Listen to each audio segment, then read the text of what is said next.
Welcome everyone to another MTR Fab video. Today we're going to do another tool review, and today's tool is the Milwaukee 2438-20 would be its bare tool model number. I think I bought this in the -22 variant, which would be the 2-battery kit that I've kind of reassembled here. It is a 2-speed sander polisher M12 tool. Let's take a look inside and I'll show you what's in the package. And you get some accessories up top. We'll go through those in a second. But here is the tool.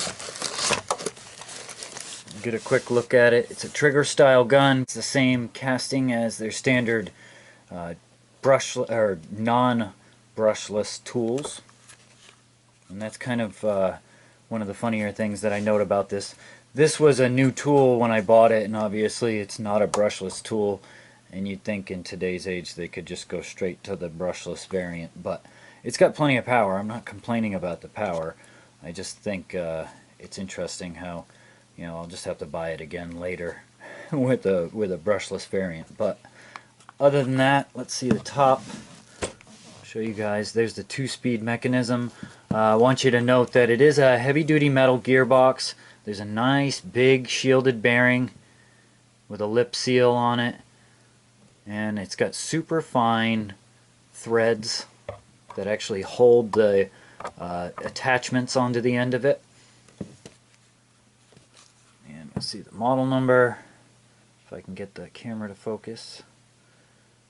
And again, take standard M12 batteries. This kit came with 2. I buy kits with batteries. I don't ever buy batteries solo. The kits with batteries, I just buy kits with big batteries. And I think at the time, the kit that I saw listed with 2 batteries that I could find off a quick search was a 3.0 hour battery and 1.5. The ones I have, I believe I got a 4.0 with this and a 1.5 at the time for the 249. Now, for $249, you get the tool. You can buy this bare tool. Go look it up. You know, see what you can buy it for. Again, I don't really buy tools bare either. I prefer to buy kits. It's the best way to get your value. If you're really in a pinch and you need a battery, you need a battery. But tools, I always try to buy kits. Some of the tools are only available in bare tool. You got to buy the bare tool. But this application comes with all these accessories. Again, this kind of soft case I like. It's alright. I've thrown all of these in the Rubbermaid storage totes as soon as I get them. I have a standard M18 charger that charges M12 batteries, so I don't use these M12 chargers. That again has stayed right in here. I've used the 2 batteries and the tool, and obviously the accessories that come with it. And let's take a peek at the accessories up here. What we have is the 2-inch roll-lock attachment, and by roll-lock, you know, I think most people who are into tools know what I'm talking about. That screws in to that mechanism, right? So this was the primary intended purpose. Why I bought this was 2 reasons. I needed batteries, and I wanted a grinder down at the welding bench to be able to just grind welds, prep welds right before you do them, right? And it works well for that. It's fine. You know, there's nothing. We just lost the video light, so momentarily we're gonna actually swap out these batteries here. Oops, sorry guys for slamming the camera around. Alright, we're back in business. By the way, we're using a Milwaukee M12 light, lantern light over here to kind of backlight us. Alright, back to the topic. Now, these accessories, I've got a wool pad that I've never used, to be honest. I've used a bunch of these. I'm just showing you, you get a new one, buy it. I've never used, again, this white foam pad. I prefer to use the yellows. And here is the 3-inch buffer disc. This is a hook and loop system. and you see what you get. Now you can load this up with all kinds of compounds. I've used it for polishing chrome. You know, that's kind of what's funny about it, is I bought it intended use as a metalworking tool, and it kind of ended up as a, you know, a polisher. So I've polished engine cases with this. I've done headlight restorations with this, welding screen, motorcycle helmet face shields, done some stainless steel around the house.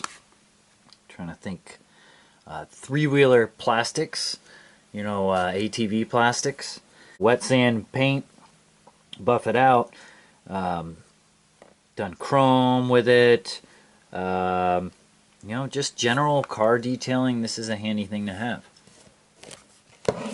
That ended up being its primary function for me. I have run through quite a few of these little pads, but I wanted to show you that they do have genuine Milwaukee replacements. There's the part number, and I don't remember what I paid for these, but try to be nice about where you store them. If they get squashed, they tend to hold their shape. To get the shape back, you need to kind of wet them out, and then they'll get round again. But they're light duty foam, so they do disappear pretty quick. If you do try to detail something like an aluminum wheel that has kind of sharp edges, it will tear the pad right up in a real hurry, because this thing just turns that thing no matter what. I mean, it really is pretty amazing. I just want to show you around real quick. Trigger is variable speed. Not only do you have the speed selection up top, but you also have the ability to squeeze the trigger lightly or harder and it will go faster. Standard battery gauge on the side of the tool. You have the holes for a handle. You can screw it in the right side or the left side. You also have the mechanism to lock the spindle to assist you in changing the pad, and or to the sander attachment, which would be this smaller 2-inch model. And you can see they just standard thread, and there is a wrench spot or a nut on there, but you don't need to use it. That's what the spindle lock's for.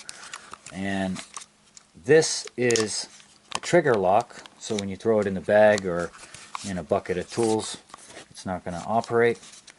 And when you're ready, there you go. So that's the tool in a nutshell, everyone. If you like my tool reviews, please share them. If you want to check out other tool reviews, please go visit my channel. I particularly like Milwaukee tools. I am heavily invested in the M12 and the M18 line, and I suggest them to everybody. I really don't have any negative experiences with Milwaukee tools to speak of. I've had lots of them. I know a lot of tradesmen have a lot of them, and anytime they have issues with them, it's usually because they're abusing them. So, with that said, like, share, comment, subscribe. Check the channel out. I'll see you guys next week. I'm out.